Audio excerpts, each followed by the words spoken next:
Social media companies target Alex Jones. Trump goes off on the Trump Tower meeting, tariffs, and Lebron. And the left continues to defend racism so long as it's directed against white people. I'm Ben Shapiro. This is The Ben Shapiro Show.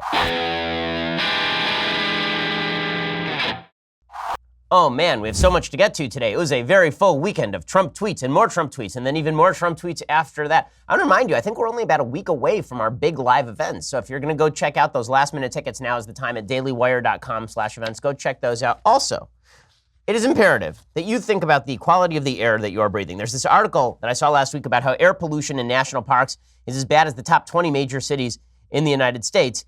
Probably that's Trump's fault, but the reason apparently is because these parks are downwind of air pollution sources like agriculture, industry, major highways, and urban areas. So basically there's now nowhere to run except inside. And we know that indoor air quality is actually worse very often than the air quality outside, which is one of the reasons why you need to go to filterby.com and keep a fresh set of filters in your home central air system and at the office. We use filterby.com here at the Daily Wire offices. I use it at my house as well. Filterby is America's leading provider of HVAC filters for homes and small businesses. They have over 600 sizes that ship for free within 24 hours. Plus, they're manufactured right here in the United States. I recommend you set up auto delivery also, so you don't forget to regularly switch up your filters like I normally do. But now I no longer have to worry about it because the filters just arrive regularly. Plus, they knock 5% off the order when you sign up. Save time, save money, breathe better. It's filterby.com. That's filterbuy.com, filterby.com. And tell them I sent you again, filterby.com. Go check them out. Make your air quality cleaner. Okay, so big story over the weekend is that Apple and Facebook have now targeted Alex Jones over at InfoWars. For those who don't know who Alex Jones is, he's a crazy human. So Alex Jones's craze extends to believing that there was a pizza shop in Washington, D.C. that was associated with Hillary Clinton that was running pedophiles from it or some such. He also has suggested that the Sandy Hook massacre was actually a false flag, that it was a bunch of child actors. He has suggested that Seth Rich was murdered by Hillary Clinton, I believe. I think he was involved in the Seth Rich stuff as well. There are very few conspiracy theories in which Alex Jones does not engage. Most famously, he has said in the past that he believes that the government is turning the frogs gay by somehow changing the chemical composition in the water. He's most famous for his emotional outbursts on his show. So I will say that Alex Jones is wildly entertaining in the same way that WWE Raw is wildly entertaining, and for many of the same reasons. He screams and he yells and he sounds somewhat like Hulk Hogan, and he does not have Hulk Hogan's physique but takes off his shirt anyway, and he's really just a giant bag of lunacy. Well, he has a very large following because conspiracy theories are in fact extraordinarily popular. When people are seeking to place order on chaos, they look to conspiracy theories. There are a lot of people who are big names, who are followers of Alex Jones. Most famously, the President of the United States used to call in regularly to Alex Jones and saw Alex Jones as a quasi-ally. Alex Jones claimed that after the election, President Trump was calling him fairly regularly. Jones, as I say, is a toxic personality of the highest order. He and I have gotten into it in the past. That actually ended with him doing a weird imitation of me, well, which I will play for you in a few minutes here. But here's what Facebook and Apple are saying. So Facebook and Apple have now banned him. They're clamping down on him.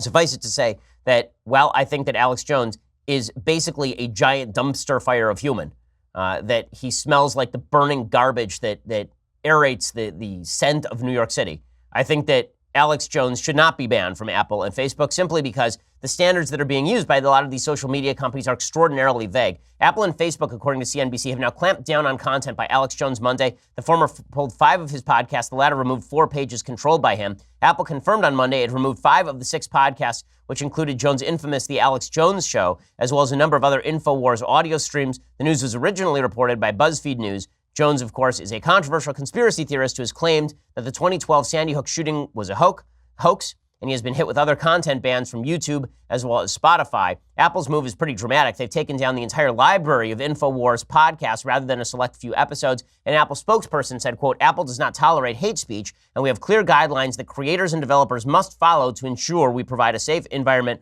for all of our users. Podcasts that violate these guidelines are removable from our directory, making them no longer searchable or available for download or streaming. We believe in representing a wide range of views so long as those people are respectful to those with differing opinions." So they say that he has persistently uploaded content in breach of various content guidelines. Facebook says the same. In July, Facebook removed 4 of Jones's videos and hit his own personal profile with a 30-day ban over what the firm deemed as violation of its policies on bullying and hate speech. The company explained that when it deletes content, the removal counts as a strike, essentially a warning against the person that uploaded it in the first place.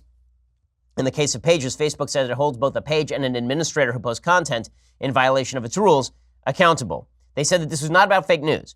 They said this was not because of Jones's tendencies toward conspiracism. Instead, it was about hate speech and bullying. They say, well, much of the discussion around InfoWars has been related to false news, which is a serious issue we are working to address by demoting links marked wrong by fact checkers and suggesting additional content. None of the violations that spurred today's removals were related to this. So it is, again, unclear what exactly it was that triggered all of this. They say that it was his threatening language, but again, I would need to see the specific threatening language that he was using. And I'm somebody who's been threatened by Alex Jones. I mean, Alex Jones has legitimately gone on his show and threatened that he would send his buddies down to the people who help fund Daily Wire, that he would send those people down to their ranch in Texas and have them harassed. I mean, Alex Jones is a bad guy. But the problem is this. Once you start saying that hate speech is a rationale for banning people from social media, you get into some very, very vague territory. Because as we know, the left does not have a consistent standard that they uphold when they are looking at hate speech. They don't say that anything that is hateful is banned and then define hateful in extraordinarily specific terms. They don't say anything that is offensive is banned because a lot of things are offensive. Instead, they use this term hate speech to simply label stuff they don't like hate speech. I know this because I've been targeted, not by social media per se, but by a lot of folks on the left who suggest that I am some sort of provocateur involved in hate speech. What exactly have I said that is hate speech? Well, their favorite is that I don't use preferred pronouns. So if somebody like Caitlyn Jenner says that Caitlyn Jenner is a woman, I will still say that Caitlyn Jenner is a man, and I will say Caitlyn Jenner is a he, right? This is hate speech, according to a lot of folks on the left. Well, what's to prevent Apple or Facebook from removing my content online simply because I don't abide by their standards? There are rumors today that a lot of these social media giants are going to start banning or restricting content from people who they deem climate change deniers. Not even people who acknowledge that climate change is happening, but worry that it may not be happening to the same extent that some on the left say and don't look like the left's solutions. Those people may not be safe from the predations of social media also. So again, what exactly is so terrible? The company said it removed Alex Jones's pages for glorifying violence, which violates our graphic violence policy, and using dehumanizing language to describe people who are transgender, Muslim, and immigrants, which violates our hate speech policies. Again, this is where we get into some serious issues. What exactly violates that hate speech policy? So if I say that transgender people have mental disorders, which they do, okay, gender dysphoria or gender identity disorder is, as you may have noticed from the term gender identity disorder, a disorder. If you say that, is that now hate speech? What if I say that while not all Muslims are terrorists, a disproportionate number of terrorists are Muslim? Is that hate speech? Because that is also a fact. What if I say that immigrants coming to the United States, ought to be vetted because we don't know who's violent and who is not? Is that hate speech? I don't think it is. I don't even think it even comes close to hate speech. But one of the big problems is that you have too many folks on the left who decide that anything they don't like now is hate speech. And they're not, and I'm not, again, one of the things that's very weird about this is that I really dislike Alex Jones's brand. I think that Alex Jones is a liar. I think he's a conspiracist. I think he does say horrible things and hateful things on a regular basis. But there is no consistent standard that you can set. There is no limiting principle to Facebook or Apple and their social media guidelines other than trust us. And I'm sorry, I don't trust you guys. And just to demonstrate, again, that I'm not saying this out of some perverse love for Alex Jones. Alex Jones hates my guts. And I think that he is, if I have not made clear, a flaming pile of human feces. And here's Alex Jones mocking me on his show like 2 weeks ago. I think I'll get in your business. You know what happens when I get in people's businesses, boy? They ain't in business long, son. You like what I did to your daddy, Beck? He really did it to himself, didn't he? But we told everybody what he was. Okay, so that weirdo, right, was threatening me on his show, and I'm now defending his show. Clearly, I'm a bad guy. It's just dangerous stuff. I think it's deeply dangerous stuff to have so many folks on the left trying to determine what content constitutes hate speech. The reason that I think that it's deeply dangerous, and the reason I don't trust them, is because there is a massive double standard when it comes to the left and, for example, racism. So when I suggest that hatred of a particular race is the definition of racism, people on the left will say, well, it depends on the race. So, for example, there's an article in the New York Times this week all about why calling white people racist may not actually be the best possible way of curbing racism. And this article drew all sorts of hatred from folks on the political left. The article was an opinion piece by a woman named Margaret Rankel, and what it said was, there are still white Southerners who honestly believe that American culture worked better for everyone, white and black alike, under segregation. There are still white Southerners who question how bad slavery really was. When an enslaved black person's health and strength are needed to guarantee the slaveholder's livelihood, this argument goes, it just wouldn't make sense to whip them or starve them or rape them or work them to the point of collapse. Southerners aren't alone in believing such mendacity, but the South is where slavery and segregation metastasize, so it may be more concentrated here. Whatever this insidious delusion takes hold, however, it requires a gargantuan ignorance of history to maintain. And there's a lot of ignorance afoot in the land right now. More people in Tennessee today drive cars bearing license plate. It's emblazoned with the Confederate battle flag than ever before. A strong majority of Southerners, 61%, are committed to keeping their Confederate monuments on public land. I've exhausted my ability to understand why deep into the 21st century, I'm still hearing otherwise good-hearted people use the same arguments white Southerners used to discredit Uncle Tom's Cabin more than 150 years ago. It couldn't possibly have been that bad. Maybe this is what happens when a person's only news source is the alternative universe of Fox and Friends, or maybe they're all just racists. Okay, they're definitely all racist. So this is a very leftist article, but it's coming under fire from the left. Why? Because here is the point. They don't believe they are. And the problem with writing off people who don't recognize this country's pervasive and enduring culture of white supremacy, much less the ways in which they themselves benefit from it, is simple. Being called a racist almost never causes a racist to wake up. Being called a racist almost never causes a racist to say, oh, wow, you're right. I get that it's hard not to scream racist at a racist. If you're a white person who wants to be an advocate, it's both infuriating and demoralizing to know that the people causing all the suffering are people who look just like you. Here's what is also true. Prejudice is endemic to humanity itself. Human beings are tribal creatures. We trust the familiar and are drawn to it. We distrust the unfamiliar and keep our distance. White people, liberal and conservative, often claim not to notice another person's race, but it's just not true. We are hardwired to recognize difference and to view it as an aberration. Noticing difference is not the same thing as hating difference, of course, but I'm not just talking about vicious white supremacists here. I'm talking about garden variety prejudice. And the answer that this lady says is maybe yelling racist at people is not actually a good idea, because when you yell racist at people, all you are doing is alienating people. This author says, take a breath. When you encounter a person who believes he's merely honoring his ancestors by driving a car with an image of the Confederate battle flag on the tag, when a Facebook friend announces it's disrespectful to take a knee during the national anthem, when you sit down next to someone at a church picnic who genuinely loves and respects the black people they know, but who consistently votes for politicians with overtly racist policies, stop for a moment and take a breath. Before you say a single word, think of all the times you made an assumption about a stranger that proved to be untrue. Think of the times you found yourself feeling uneasy in the company of strangers of another race. Okay, so this is not only a reasonable article, it's a far left article, right? It suggests that all of these are elements of racism, but the best way to fight all of that is not to yell racist to people. The left says that this is a huge mistake.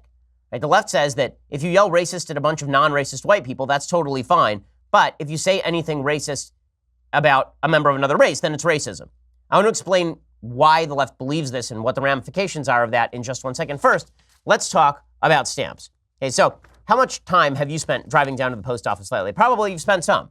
Well, if the answer is some, the answer could be none, because no matter the great services of the post office, it's even easier at stamps.com, where you can access all of those great services right from your desk 24/7 when it is convenient for you. You buy and print official U.S. postage for any letter, any package using your own computer and printer. The mail carrier picks it up. You just click, print, mail, you're done. It couldn't be easier. We use stamps.com here at the Daily Wire offices. We use it at my house as well. And right now, when you use promo code Shapiro, you get a special offer. $55 of free postage, a digital scale, and a 4-week trial. Go to stamps.com before you do anything else. You go and you click on the radio microphone at the top of the homepage, and you type in Shapiro. That's stamps.com, and you enter promo code Shapiro. Again, stamps.com, promo code Shapiro, and you get that special offer. It includes up to $55 of free postage, a digital scale, plus that 4-week trial. The services of the post office right there at your desk makes it really, really simple. Again, stamps.com, promo code Shapiro. Stamps.com, click on that radio microphone at the top of the page and use promo code Shapiro. Okay, so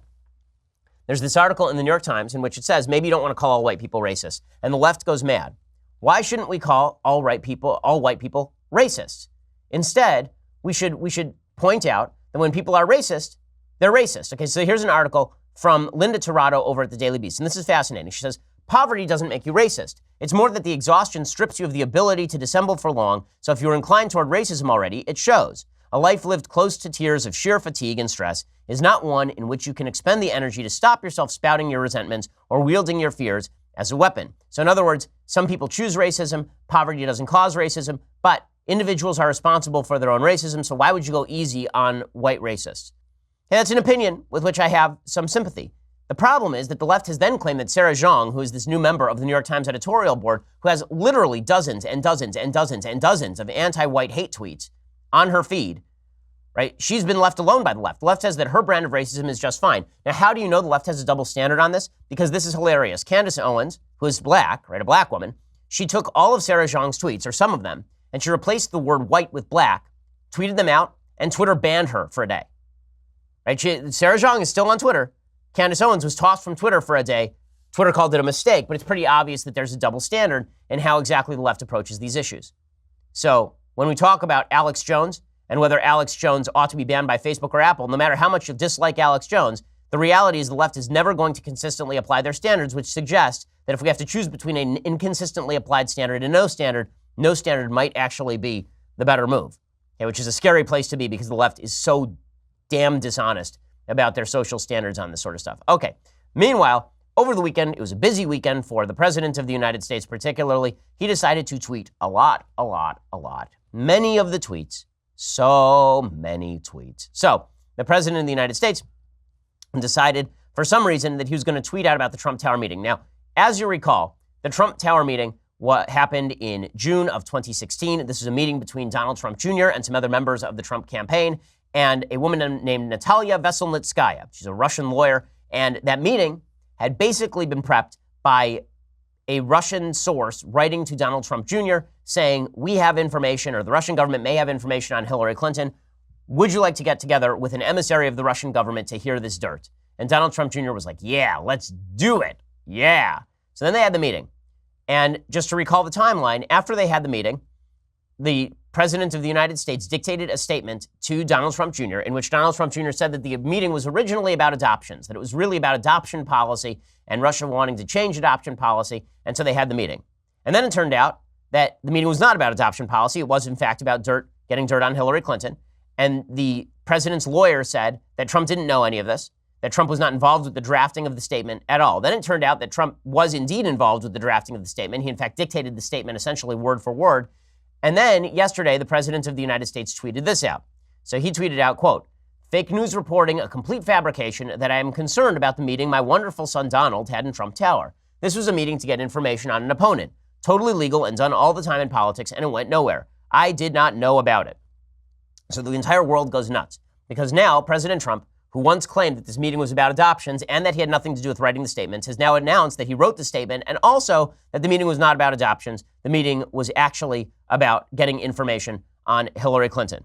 Okay, now, people are pointing out that the media is overwrought on this, considering that Trump tweeted the same thing like a year ago. Right, here's a flashback tweet. This is from July 2017. Most politicians would have gone to a meeting like the one Don Jr. attended in order to get info on an opponent. That's politics. So there he was a year ago, essentially implicitly acknowledging that the meeting was, in fact, about gathering info on Hillary Clinton. Go back to the other tweet. This tweet from yesterday, however, I think does say a little bit more, right? It's a full admission that the meeting was to get information on an opponent, and it does raise the question as to whether Trump knew about it in advance. He says he did not know about it, but he's speaking like he knows exactly what happened at the meeting. So this raises a second question. Did he know exactly what happened at the meeting when he wrote this statement that was false to the press? Now, you do run into a couple of questions. The big question here is, so what exactly is illegal here? Right? What exactly is illegal? And it's not truly clear what is illegal about any of this. Glenn Beck asked me a question on Twitter yesterday. That was a very good question. What he asked was, if it's illegal for Donald Trump Jr. to get information on an opponent from a source that is not a U.S. citizen, how can the Clinton campaign and Fusion GPS gather information using a former British spy without violation? Seems like a reasonable question, right? How is it that you're saying it's criminal for Donald Trump Jr. to go get information from the Russians about Hillary Clinton, but it's not illegal for Hillary Clinton to pay Fusion GPS to go to a British spy named Christopher Steele, who will then go to Russia and then obtain Oppo information on Donald Trump? Right? How is one illegal, but the other is not illegal? And the answer is, I'm not sure any of it is actually illegal. Eugene Volokh, who is a brilliant lawyer, I think he teaches at UCLA School of Law still, he has a piece over at the Washington Post talking about whether it is a crime to do opposition research using foreign nationals. And he essentially concludes that it probably is not. That there's nothing in law that prevents you from going and talking to a Chinese citizen about the sins of your political opponents. Or he gives this example. He says, what happens if a Turkish dissenter knows that there's a corrupt relationship between President Obama and the Turkish government, and decides to tell the opposition in the presidential election about it, are you just supposed to ignore that information? Are you supposed to pretend that the person didn't say it? Is it collusion to work with that person? And Volokh comes down on the side of no, that none of this is illegal. That Donald Trump Jr. meeting with the Russians was not, in fact, illegal. That getting information from the Russians probably was not illegal. I think that that is plausible, and I think it's probably right. I think it's difficult to imagine how exactly it's illegal for Donald Trump Jr. or even Donald Trump Sr., right, even Trump himself, to actually go and talk with Vladimir Putin and get information directly. Now, is it good? Is it smart? Is it right? Is it politically viable?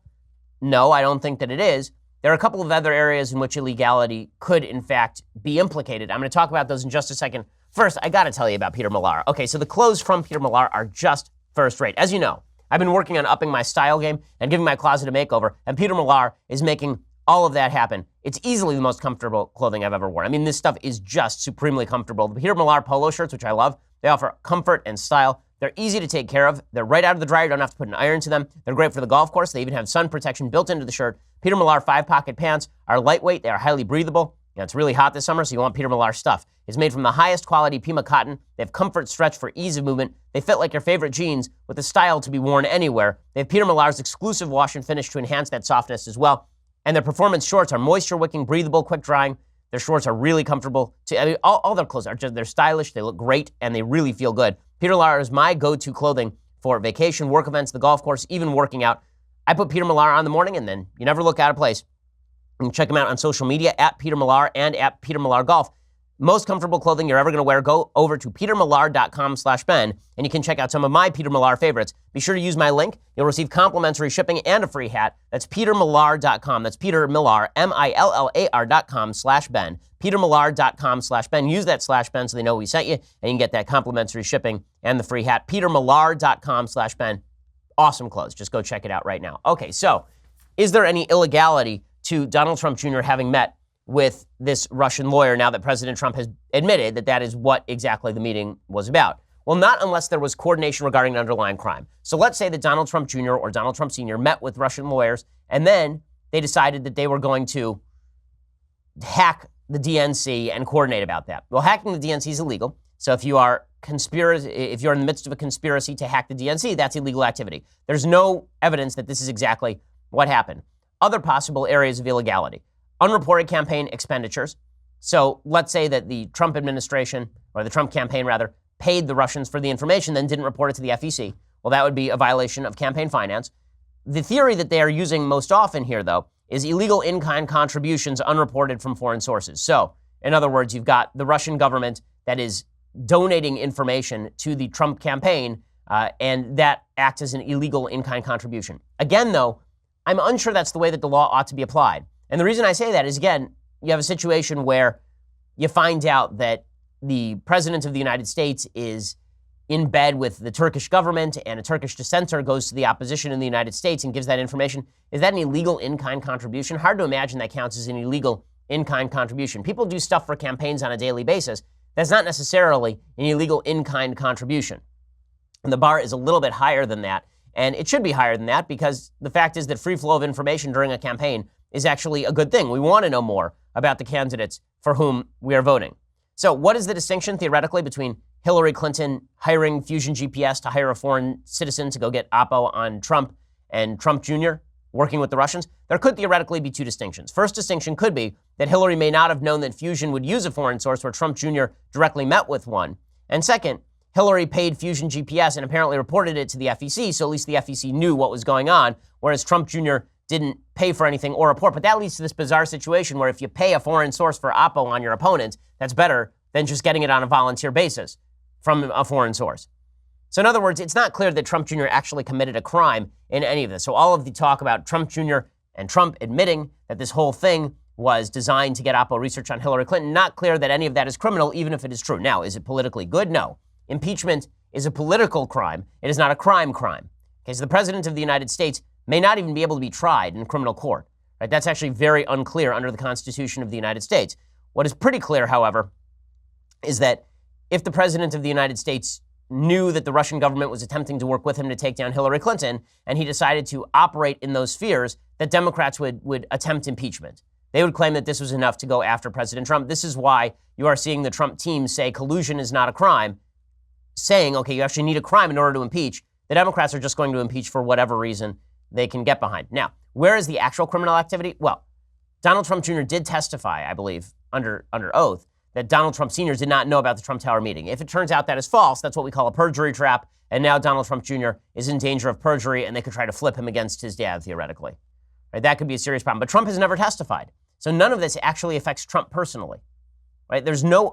Unless Donald Trump was colluding with the Russians to actually commit a crime, and not just they were giving him information about Hillary Clinton, that they were hacking Hillary, and they were doing it with Trump's express coordination, that would be a crime. Anything else here is probably not a crime. Now, this does raise another issue, and that is obstruction. So the Mueller investigation is now focusing in on obstruction of justice. They're trying to suggest that President Trump is trying to obstruct the investigation, and therefore he has committed a crime in that sphere. Well, obstruction of justice would actually require him to shut down the investigation or stop the investigation in some way. There's no evidence that he has done any of that whatsoever yet. And it is not, in fact, obstruction of justice if the president doesn't decide to speak with Robert Mueller. It's a serious legal question right now as to whether President Trump, if subpoenaed by Robert Mueller, actually has to obey the subpoena. There's a case against Richard Nixon in which Richard Nixon was forced to give up evidence against himself. He was forced by a court to give up the Watergate tapes. But it's not clear, per se, the Supreme Court ruled, but it's not clear exactly whether Nixon would have had to testify in front of Congress if they had called him, or if a special investigator had called the president, whether the president would be compelled to testify. Not clear at all. Jay Sekulow, who is still on the president's legal team, he says that President Trump is not going to obey subpoenas. If Robert Mueller decides to go after him, he may just ignore it. A subpoena, you file what's called a motion to quash. That will be argued at the district court. Then it would go to the Court of Appeals. Then it would go to the Supreme Court of the United States. From the Supreme Court of the United States, it goes back down to the lower courts again. A subpoena for live testimony has never been tested in court as to a president of the United States, and there's a lot of language, articles, and precedent against that. Okay, so this is going to be the argument that Trump makes. Now, is the strongest argument that he has politically that none of this is a crime? No. The strongest argument that he has politically is that he didn't know about any of it, he didn't involve himself in any of it, there was no actual collusion in any legal or real sense. If, however, it turns out that there was, in fact, collusion, it's possible the collusion is not a crime. Then we have to determine whether the president of the United States gets tried in an actual criminal court or whether the proper approach is impeachment. It seems to me that constitutionally the proper approach is indeed impeachment. That was the system the founders set up.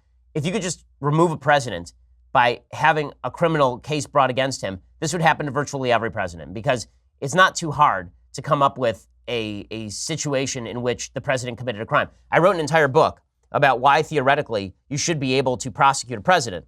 It was called The Case Against Barack Obama, and it was about Barack Obama's various crimes, his violations of statutory law.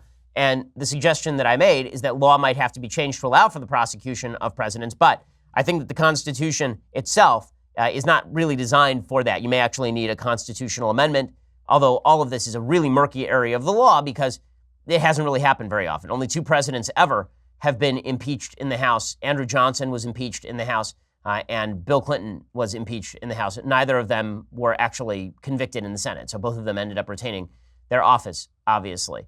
Okay, so with all of this said, is the president of the United States in bad shape because of all this? I don't think so until the Mueller report comes out. Again, this is all political, but it doesn't behoove the president to be tweeting about all of this. The fact that he is tweeting out that this meeting between Trump Jr. and the Russians was actually about gathering up on Hillary Clinton, it's just not smart. I don't know what's possessing him to do this. I think he was just bored over the weekend and he decided he's going to tweet out a bunch of stuff. And as we will see, these sort of stream of consciousness Twitter threads from the president, if you want him to be successful, folks, you got to root for him to stop because it's not helping him in any way. I'll give you a couple of other examples in just a second. First, let's talk about Legacy Box. So, when's the last time you watched those home movies, right? You taped those years ago, and then you stuck them in your closet, and then you forgot about them, and you haven't taken them out forever.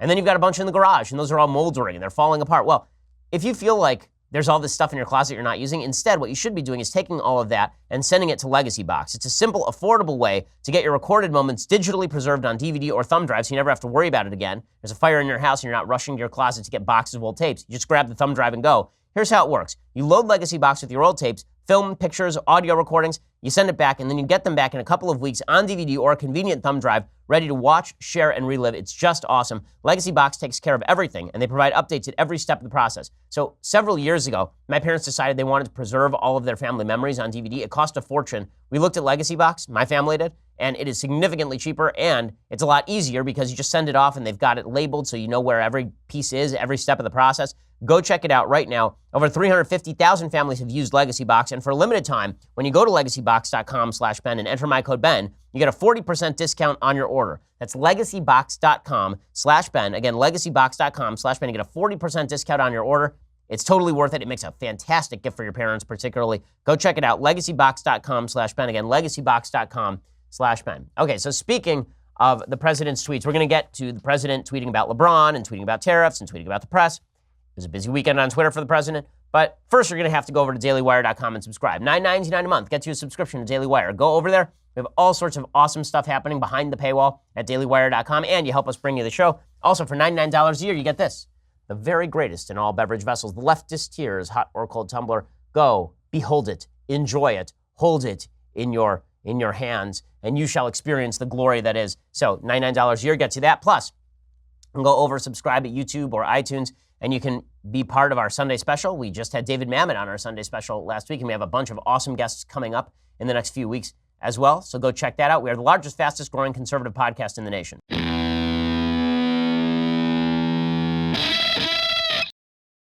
Alrighty, so let's talk about the rest of President Trump's Twitter. So he didn't just tweet about how the Trump Tower meeting, which is now 2 years old, how that Trump Tower meeting was actually about colluding with the Russians, right? He didn't just tweet about that. He also decided to tweet about LeBron James. He was very angry because last week LeBron James said that President Trump had polarized sports. As I said last week, I felt that this was a foolish statement. I don't think that it's true. Sports has been polarized for a long time in this country. It was polarized under Barack Obama. I'm old enough to remember when players were coming out on the field in the NFL and doing hands up, don't shoot. And when Colin Kaepernick was kneeling for the anthem before Trump was president. So Trump is not wrong that LeBron is wrong, but Trump then tweeted this. LeBron James was just interviewed by dumbest man on television, Don Lemon. He made LeBron look smart, which isn't easy to do. I like Mike. All right. So he is basically calling Don Lemon dumb, which, frankly, he calls everybody in media dumb, like all the time. It happens all the time. And then he says that LeBron is actually dumb as well. And then he said he likes Michael Jordan, which is pretty hysterical. So now we're going to get into a full-on greatest of all time conversation between LeBron James and Michael Jordan, led by Donald Trump, which is going to be awesome. By the way, I will take Jordan narrowly. LeBron has definitely climbed in the rankings. In any case, is this smart? Is this good? Well, probably not. However, is it racist? No, it's not racist. It's not racist. Okay, for the president to call Don Lemon dumb or LeBron James dumb or Maxine Waters dumb, no, that's not racist because a complete listing of all the people that President Trump has called dumb numbers into the millions. Seriously, there are fewer people that President Trump has not called dumb than has called dumb on planet Earth right now. And yet the media decides that all of this is just evidence of President Trump's racism. Now, is this a fight that Trump needed to pick? Do we really need to have a Donald Trump versus LeBron James fight? He's the president of the United States. Is this really worthwhile? Plus, LeBron James is not the worst guy, right? LeBron James is a pretty clean-living dude. He's married to the mother of his couple of kids. He married her late, but he married her. He's building a charter school in Cleveland that by all accounts is pretty awesome. Is this really the best move? Probably not. But is it racist? No, it's not racist. And this just demonstrates how the media, by overreach, make Trump's case for him that they are biased against him. Here is Ana Navarro, titular Republican on CNN. She has made a newfound career out of bashing President Trump, which is really just silly.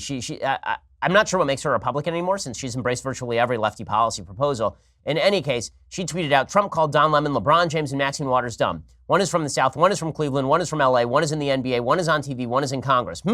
I wonder what they could possibly have in common. Oh, wait, and then a black hand. And then she said this on CNN. If you don't see this as racist, I would ask you to please go get your vision checked. When it comes to African Americans, when it comes to black people, he seems to go to the low IQ, dumbest person in the world attack quite often. It is his go-to when it comes to African Americans, that they are dumb. Okay, or alternatively, he calls everyone dumb because the president of the United States has insulted everyone from Chuck Todd to Jeb Bush. I mean, legitimately, he calls every single person dumb, right? He asked if he could have an IQ comparison with his own Secretary of State, Rex Tillerson. He calls everybody dumb.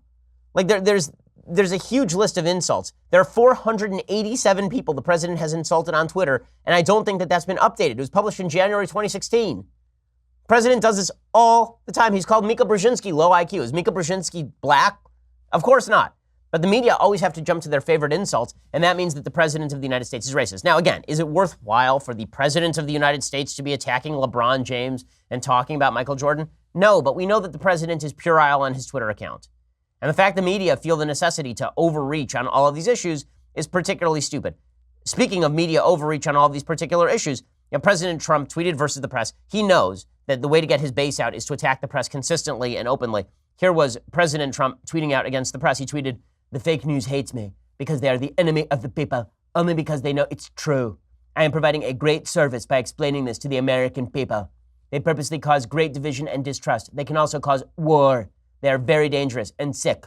Okay, so number one, I'm not sure which war he's saying that the American media caused. The last time the American media caused a war was probably the Cuban War, probably the Spanish-American War, in which Teddy Roosevelt was a Rough Rider. So it's been probably 120 years since the media legitimately caused a war in the United States. However, the fact that Trump is attacking the media as the enemy of the people, the reason he does this is because he's a troll. He's a Twitter troll. Okay, he's a guy who trolls the comments, and the left falls for it every time. So here's Chuck Todd saying this rationalizes violence. When you call a group of people, you otherize them the way he's trying to do with the press, calling them sick and sort of dehumanizing them.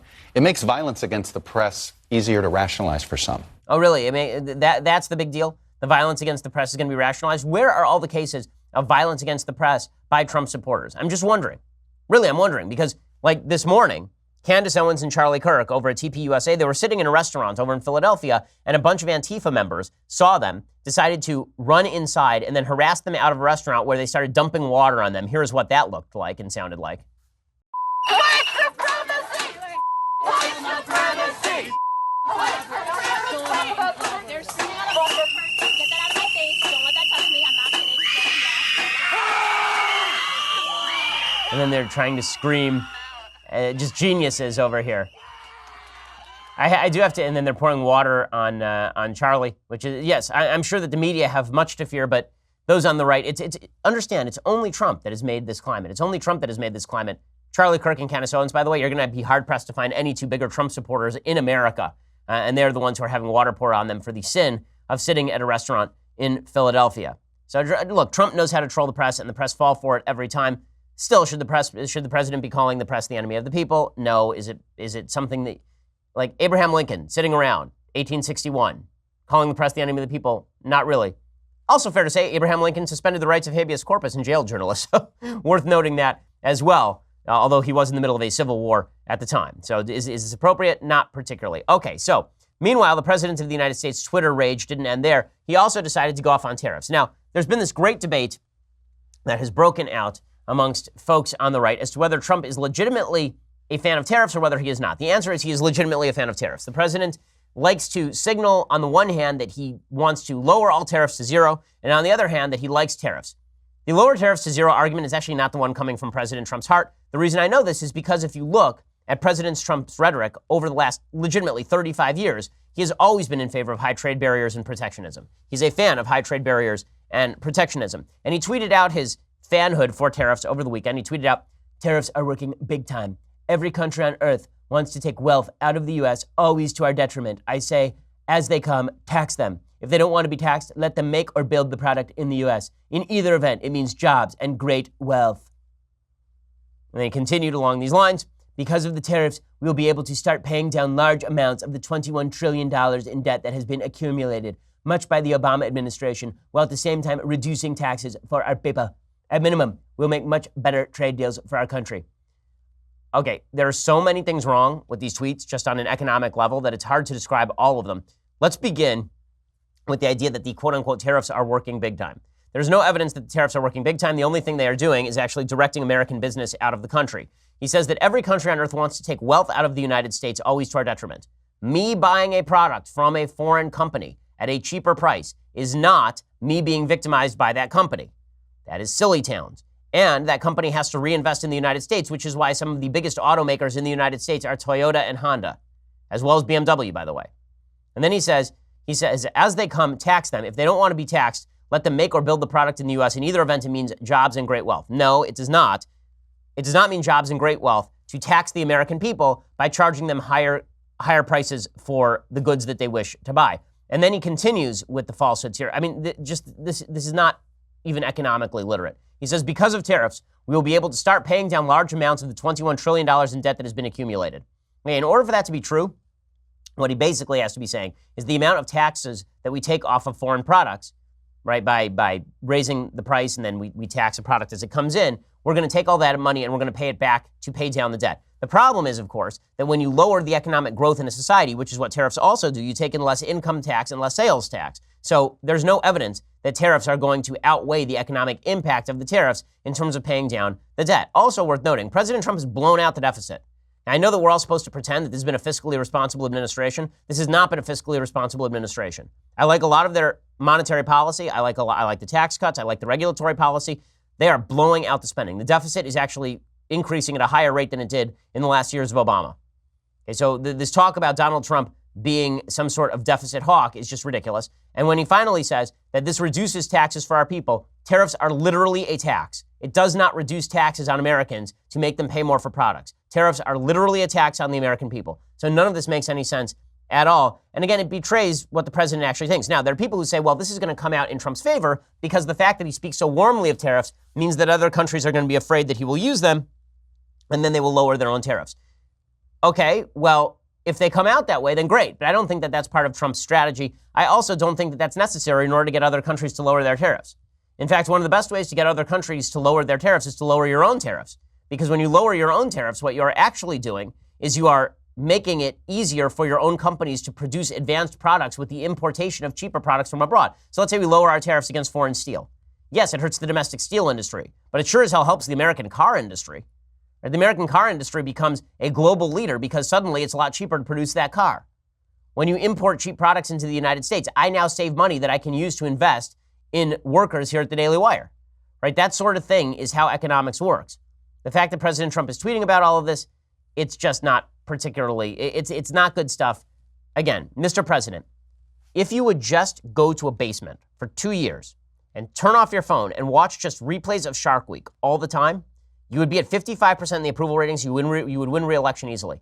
What I don't like is the fact that all of this is happening, and it's obvious it's having an impact on down-ballot races.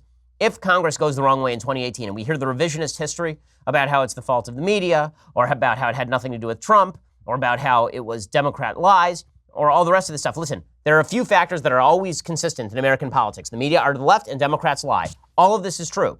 But the one factor that has changed and that is undermining a lot of popularity for Republicans in swing districts is the fact that the president creates this feeling of chaos and that he tweets out silly things at a ridiculous rate. That needs to stop. If you really want the president to do well, you should be rooting for him to stop all of this. Okay, time for some things I like and some things I hate, and then we'll do a Federalist paper. So, things that I like. So, I've been very critical of President Trump today, but one of the things that makes President Trump very popular, obviously, is the fact that he has an innate sense of nationalistic patriotism. And that was on full display yesterday. The motorcade was passing a bunch of firefighters, and he decided to get out of the motorcade and just go say thank you to the firefighters, which is pretty awesome.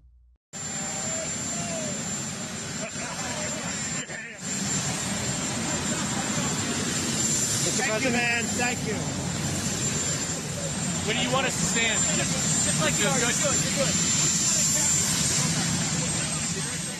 good. Trump is a terrific retail politician, and he does have a gut-level loyalty to cops and firefighters and soldiers, and that is a far cry from the former president of the United States, Barack Obama, who was constantly ripping on police officers particularly. He was okay with fighters. He wasn't great with soldiers either.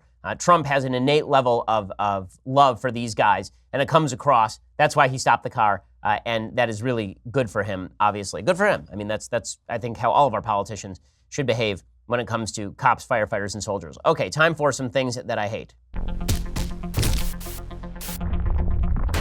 So over the weekend on Water's World on Fox News, a show in which I've appeared, there's a guy named Terrence Williams, black guy, and he was talking about Sarah Jeong. Sarah Jeong, who we discussed last week and a little bit earlier on the show, is, of course, this newest member of the New York Times editorial board.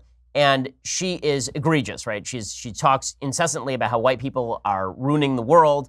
She is a racist against white folks. It's very difficult to read her tweets and not come away with that impression. It's not one isolated tweet. It is legitimately dozens and dozens and dozens of them.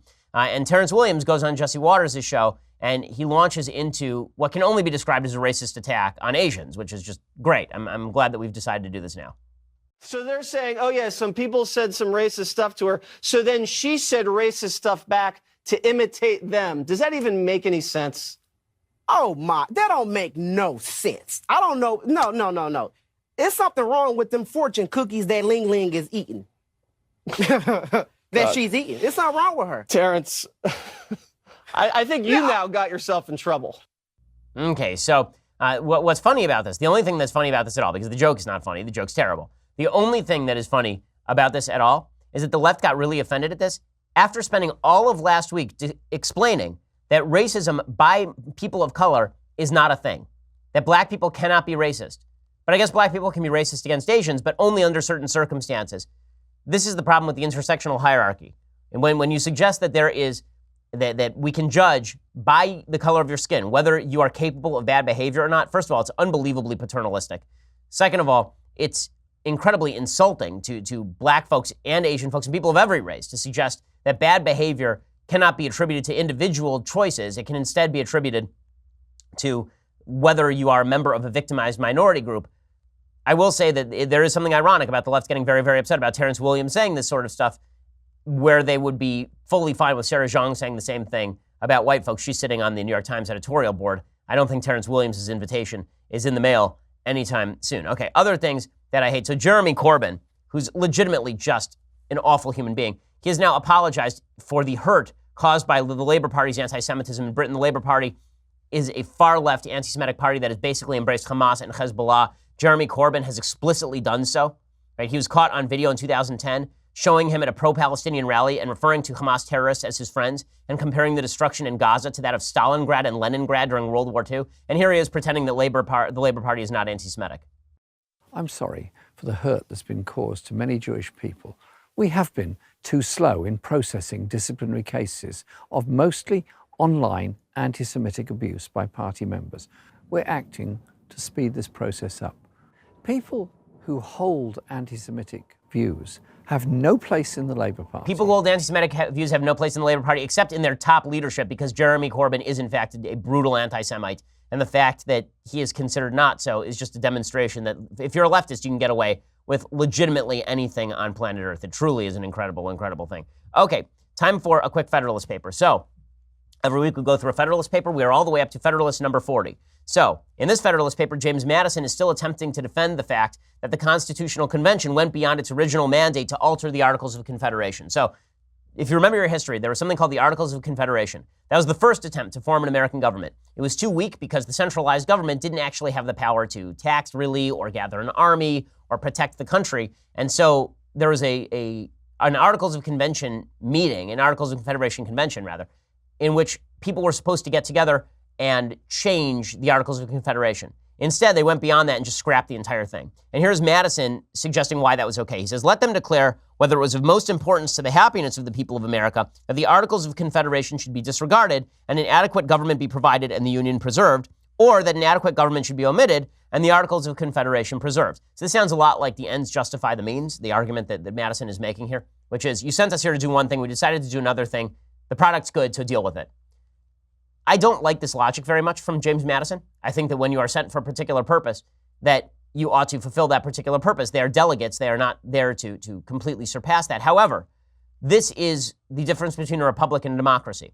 In a democracy, the people get to vote on every specific policy. In a republic, you appoint people to do what they see fit, essentially, and then there's a referendum on what they get to do. So what is the final level of approval for the Constitution? It's not that they didn't usurp and move beyond their mandate. They did usurp and move beyond their mandate. But the final judgment is the American people deciding whether something is good or not. And this is why you have to have everybody, when it comes to the Constitution itself, after the establishment of the Constitution, every branch has to feel an independent need to justify its own behavior along constitutional lines. And the American people have to hold our representatives accountable along those same lines, rather than just suggesting that whatever they decide to do is totally fine.